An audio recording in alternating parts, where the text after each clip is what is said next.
Dubai global വില്ലേജിലെ പുതിയ ആഘോഷ സീസൺ സമാപനത്തിലേക്ക് 29ാമത് സീസൺ ഞായറാഴ്ച സമാപിക്കുമെന്ന് ഗ്ലോബൽ വില്ലേജ് അധികൃതർ അറിയിച്ചു. അവസാന ദിവസങ്ങളിൽ വമ്പൻ ഓഫറുകളും ഗ്ലോബൽ വില്ലേജ് പ്രഖ്യാപിച്ചിട്ടുണ്ട്.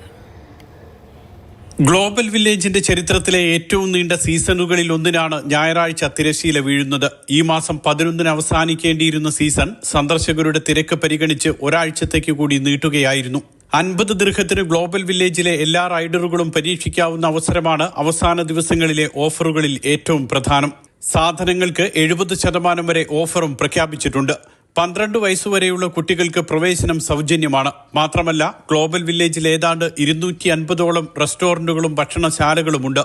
ഇവിടെ നിന്നെല്ലാം സൗജന്യമായി ഭക്ഷണം രുചിക്കാനുള്ള അവസരവും അവസാന ദിവസങ്ങളിലുണ്ടാകും. ഒരു പെട്ടിയിലുള്ള സ്വർണ്ണക്കട്ടി പൊക്കിയെടുത്ത് സമ്മാനം നേടാനുള്ള അവസരവും ആഘോഷവേളയുടെ സമാപനത്തോടനുബന്ധിച്ച് ഒരുക്കിയിട്ടുണ്ട്.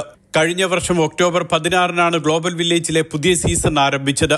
30 പവലിയനുകളാണ് ഇത്തവണ ഗ്ലോബൽ വില്ലേജിൽ ഉണ്ടായിരുന്നത്. Mathrubhumi news, Dubai.